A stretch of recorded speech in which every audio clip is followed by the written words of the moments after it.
మరణం అందరికీ ఉంటుంది. పుట్టిన వాడు గిట్టక మానడు. జాతస్యహి ధ్రువో మృత్యు అంటారు.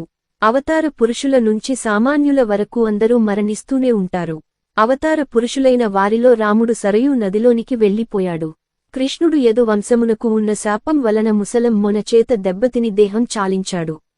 కారణ జన్ములైన పాండవులలో ధర్మజుడు మినహా మిగతా వారు చివర స్వర్గారోహణ పర్వంలో ఒక్కరొక్కరే పడిపోయి జన్మ పరిసమాప్తి నొందారు. ఆదిశంకరులు అలా హిమాలయాల్లోకి వెళ్ళిపోయారని చెబుతారు. కొందరు యోగులు అనారోగ్యంతో దేహం చాలించిన సందర్భాలు ఉన్నాయి. కొందరు మామూలుగానే మరణించారు. అయితే సామాన్యులకు, అవతార పురుషులకు, యోగ సిద్ధుల్లో కొందరికి మరణంగాని, మరణానంతరం వారు చేరే ప్రదేశాల విషయంలో, ప్రయాణించే మార్గాల విషయంలో తేడా ఉంటుంది. కొందరు ఉపాసకులు సూర్యలోకానికి వెడతారని చెబుతారు. కొందరు మోక్షం పొందినట్లు చదువుతూ ఉంటాము. కొందరు స్వర్గ నరకాలలో కొంతకాలం ఉండి తిరిగి మానవ జన్మ ఎత్తుతారు. అయితే యోగులు సాధారణంగా సామాన్య మానవుల మాదిరి శరీరాన్ని విడిచిపెట్టరు. యోగులు ఇంద్రియ ద్వారములన్నింటినీ అరికట్టి, మనస్సును హృదయమునందు నిలిపి ఓం అనే ఏకాక్షరమైన బ్రహ్మ మంత్రమును ఉచ్చరిస్తూ పరమగతిని పొందుతారు. ఇంద్రియ ద్వారములైన ముక్కు, చెవులు మొదలగు వానిని గురించిన చింతనలు యోగికి ఉండవు. అంత్యకాలము ఆసన్నమైనప్పుడు యోగి మనస్సు, సాయంకాలమైన వెంటనే గూడు చేరు పక్షులవలే హృదయమునందు చేరిపోతుంది. యోగులు కాని వారికి మనస్సు ప్రాపంచిక విషయములందు ఆసక్తి ఉన్నందున వాటి చుట్టూ పరిభ్రమిస్తూ ఉంటుంది. శరీరమంతా చల్లగా అవుతుంది. అనగా ప్రాణము ఒక్కొక్క అవయవమును విడిచిపెడుతుంది. బండ్లు, నిలుచు స్థలమునకు వచ్చు ప్రయాణికుని వలె ప్రాణము అవయవములను ఒక్కొక్కటిగా విడిచిపే అట్టి శిరస్సుపై భాగమునకు వచ్చి చేరుతుంది. కావున ఆ చోట మాత్రమే వేడి ఉంటుంది. యోగి కాని వారికిము అక్కు ద్వారా లేక నోటి ద్వారా ప్రాణము పోతుంది.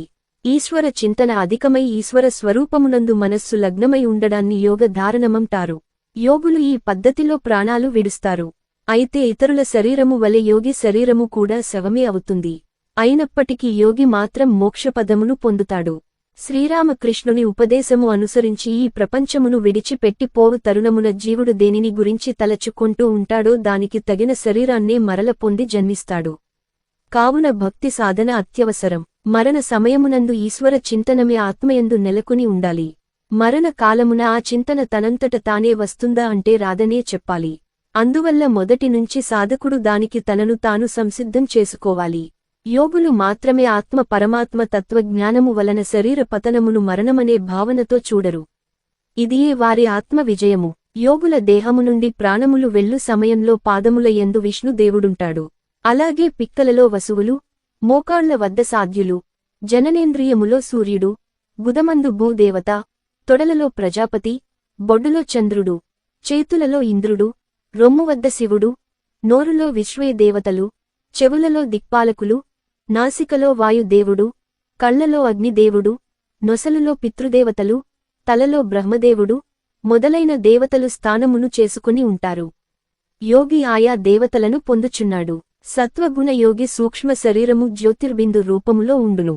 సిద్ధయోగి శరీరమును విడిచిపెట్టినప్పుడు ఆత్మ భూమ్యాకర్షణను ఛేదించి చంద్రమండలము వైపు వెళుతుంది.